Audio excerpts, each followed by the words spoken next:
Hello, I'm Corey Arnold, and this is a project I made with my team called our Sutured City.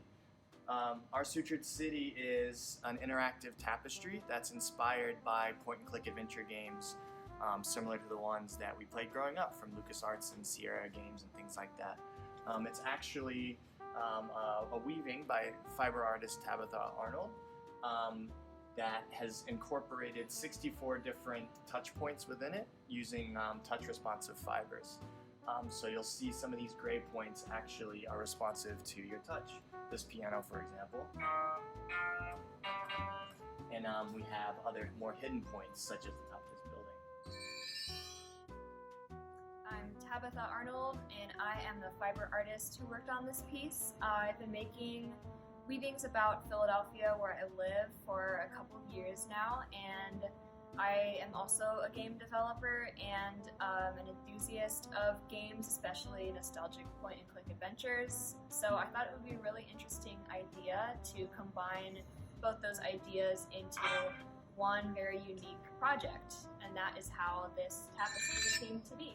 I'm a resident of West Philadelphia, which is the subject of this particular piece, and I had a lot of fun embedding certain buildings, objects, and areas of the city that residents would recognize, but also which someone who doesn't live here would have a lot of fun exploring.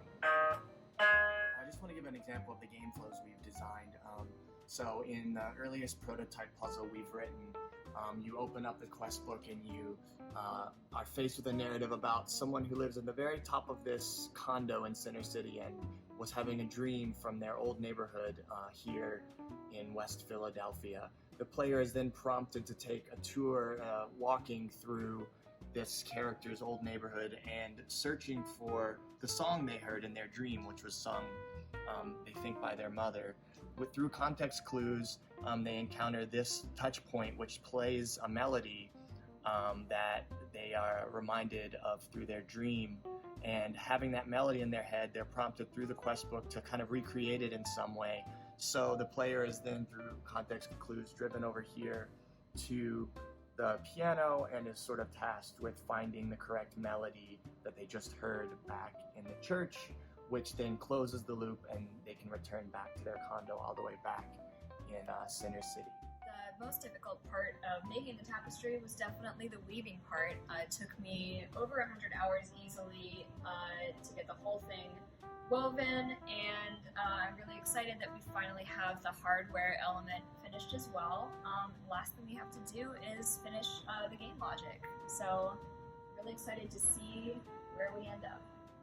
In terms of the technology, this is silver-coated nylon that is then run almost as wire back through this pegboard and clamped, and then with wires that run back to Teensy, which is then networked to other Teensy devices throughout the object. And we are sending we can send various signals from there, but in this case we're sending MIDI signals that are then parsed and processed by a Node.js application, which is going to be running behind the tapestry and sort of playing the audio files and also running the game logic that directs those files. We're really proud of the game that we've ended up with, and we've admired All Control for a long time and made the game with All Control in mind, and we really feel like it's going to stand out on the show floor among the other games that have been submitted. I think it's a really unique experience. It's really going to flesh out what's presented at the next GDC. Okay, thanks so much for learning about this really weird, strange object, and hopefully we will see you at GDC.